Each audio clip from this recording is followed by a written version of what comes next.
If your opinions are bursting to get out, you're in the right spot. Welcome to America's Talk Show. We're live every Monday through Friday from 10 a.m. to 11 a.m. Eastern. Want to join us on air? Just check out the link in the description or visit americastalk.show. Here your voice matters. Raise your hand to speak and we'll call on you as fast as we can. But hey, respectful crosstalk is totally encouraged too. And unlike others, we actually pay attention to the chat. Use it to get our attention and jump into the conversation. So, what are you waiting for? Click that link and let's see who's the first to raise their hand. Join us and be part of the dialogue that's shaping America. See you on the air.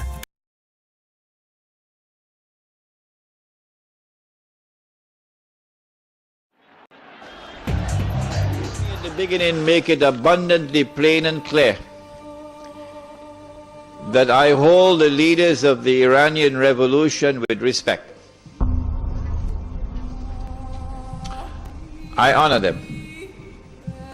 And I consider those who gave their lives, who died in the struggle to liberate Iran from the oppressive rule of the Shah, to be people who have died in Allah's way. I pray for Allah's mercy upon them, blessings for them. He toppled the king, established an Islamic republic, and took America hostage for 444 days. Even today, Ayatollah Khomeini remains a powerful symbol of hostility towards the US.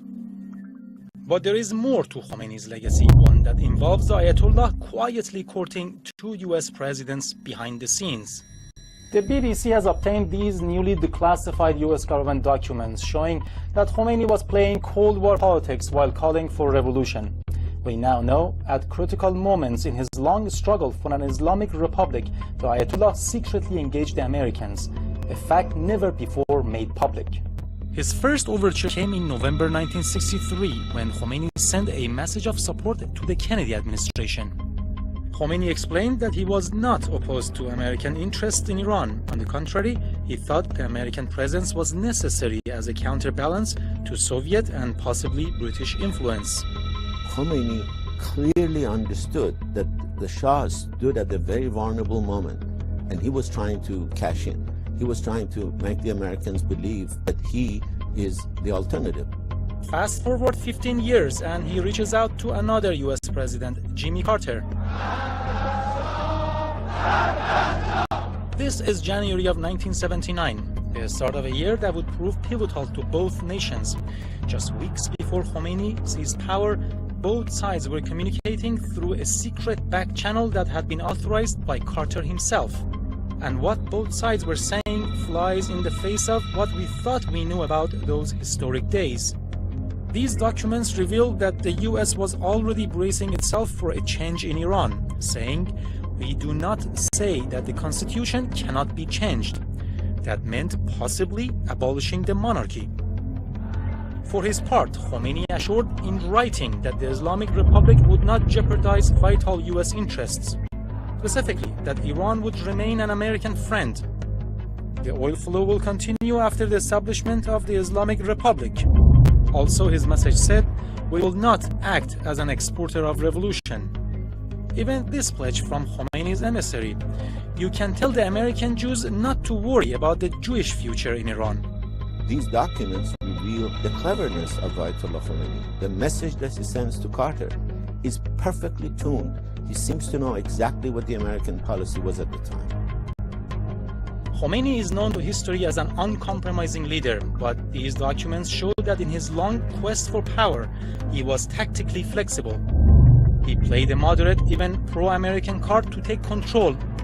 Joining us now from our Washington, D.C. studios, investigative journalist and author Mike Evans. His new book is called Jimmy Carter, The Liberal Left in World Chaos. Mike, I understand this book's in the third printing already. It is, Pat, and it's great to see you, my friend. Thank you. Listen, you're really tough on Carter in this thing. He funded Khomeini in Paris, checks of $165 million 4 times to Khomeini while he was there 4 months, so Khomeini could get on a plane full of terrorists and journalists and have a radical Islamic revolution. Wait a minute, Mike. You say that Carter gave, through his administration, $165 million 4 times to Khomeini? Yeah, they did. They did it. They did it through operatives. I talked to one of the operatives who was carrying the money. He did. He was funding terror. He should be accused of treason, but he won't. Well, Khomeini came in as a great hero, and Carter acted like he didn't have anything to do with it. But you say his fingers were all over the money. Carter believed that Khomeini was a Gandhi-like figure. That's what Andrew Young told him. Carter planned the overthrow of the Shah by George Ball, his advisor. I met with the French. I met with the Israelis. I met with operatives in the United States. Iran have shocked the civilized world. There's a Hollywood story of the Iranian hostage crisis that we all know. But there's another story about this hostage crisis that's rarely told, one that's perfect for Hollywood too, if it weren't for the fact that it implicates a major U.S. political party and a former presidential administration in a conspiracy to use American hostages as a bargaining chip to win an election. Earlier this year, an article was published in the Christian Science Monitor, and that in the first election post-revolution, an election that took place during the hostage crisis, 96% of votes in that election were given to candidates who were against the hostage taking. So then why, with all of this support for releasing the hostages, did the crisis last so long? Well, here comes the bombshell allegation. Ayatollah Khomeini and Ronald Reagan had organized a clandestine negotiation, later known as the October Surprise, which prevented the attempts by then U.S. President Jimmy Carter to free the hostages before the 1980 U.S. presidential election took place. The fact that they were not released tipped the results of the election in favor of Reagan. And sure enough, the hostages were released the day Reagan was sworn in. Now this is a pretty explosive charge, and you're probably thinking it came from some crackpot, right? Well, no. The man who wrote this article, who's making this claim, is none other than the former president of Iran himself, Abul Hassan Bani Sadr, the very first president of the Islamic Republic of Iran, the man who served during the hostage crisis. Bani Sadr adds, 2 of my advisors were executed by Khomeini's regime because they had become aware of this secret relationship between Khomeini, his son Ahmad, the Islamic Republican Party, and the Reagan administration.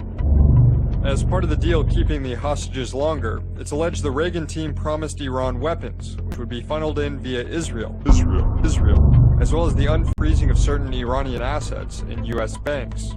This wasn't the first time Bani Sadr made this claim either.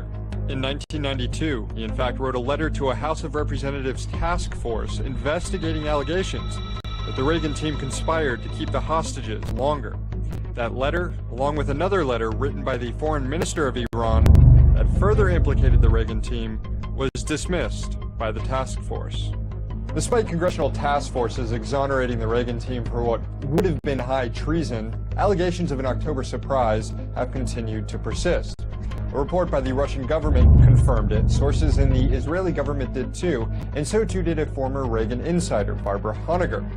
And in 1980, the former defense minister of Portugal claimed he had documents with proof of the October surprise he would take to the United Nations.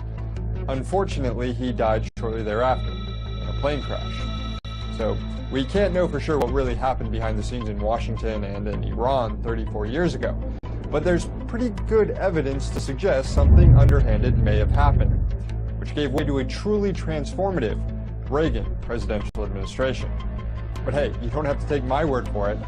Just take the former president of Iran's word for it. That was Imam Khomeini, rahimahullah. Imam Khomeini, rahimahullah.